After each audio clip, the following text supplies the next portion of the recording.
Tere kõigile, eetris on nädala uudised. New Yorgi seadusandja on kehtestanud õigusakti, mis lubaks riigiasutustel aktsepteerida krüptovaluuta makseid, andes märku kasvavast poliitilisest impulsist digitaalsete varade integreerimiseks avalikesse teenustesse. Assamblee liige Clyde Vanelli esitatud assamblee seaduseelnõu A7788 püüab muuta osariigi finantsseadust, et võimaldada New Yorgi riigiasutustel aktsepteerida krüptovaluutasid makseviisina. See võimaldaks riigiasutustel vastu võtta makseid Bitcoinis, Etheris, Litecoinis ja Bitcoin Cashis vastavalt eelnõu tekstile.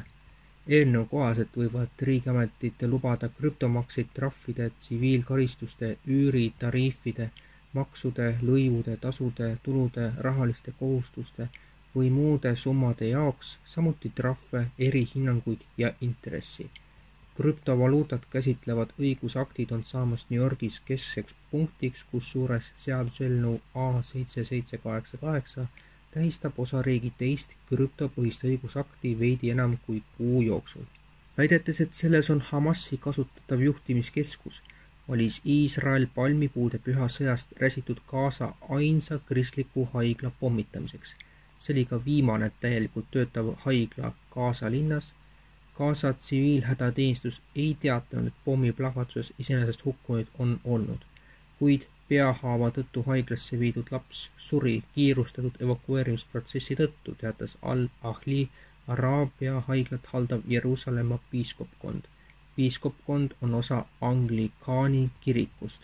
Tsiteerides Gaza tsiviilkaitset teatab Middle East Eye, et pommid põhjustasid kirurgia hoone intensiivraviosakondade hapniku tootmisjaama hävimise. Püha Filippuse kirik oli üks paljudest lähedal asuvatest hoonetest, mis samuti kannatada said.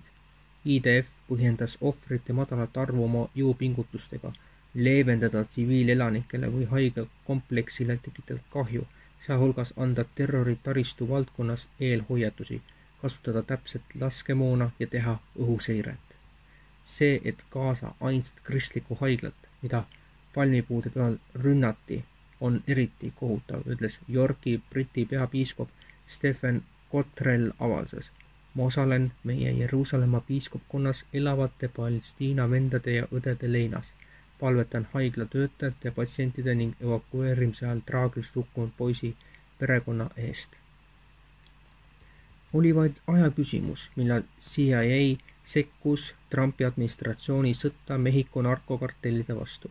Vastavalt ja koostab peenhäälestatud masinat, mis aitab häirida üht survavamat kuritegelikku võrgustikku maailmas. Täpsemalt, CIA asutab Ameerika Ühendriikide vastu narkootikumite missioonikeskust. Ühendas selle narkovasse võitluse ja lääne poolkirja meeskonnad, et võimaldada kiiremat ja tõhusamat koostööd, ütles CIA asedirektor Michael Ellis Indiana Rambli peanõunik Breitbartile, lisades, et missiooniks on saada Trumpi välismaise administratsiooni poolt peenhäälestatud autoks. Ellise sõnul kasutab agentuur oma 25 aasta pikkust kogemust džihadistide võrgustike sihikule seadmisel, et häirida kartellide rahvusvahelisi operatsioone. Narkokaubitseja on taiplik ja kogenud vastane, ütles CIA ametnik konservatiivsele väljaandele. Me otsime ülesvoolu, et tuvastada need võrgud väljaspool meie piire ja need lahti võtta. USA haiguste ja tõrje ennetamise keskuste 15. aprillil avaldatud aruanne näitas, et Ameerikas on autism igal 31. lapsel. Arvud, mis tähistavad järjekordset hüpet pikast tõusude reast, tulenevad CDC viimasest autismi ja arengupuude seire ATTM võrgustiku uuringust, mis avaldati CDC haigestumise ja suremuse nädala aruandes.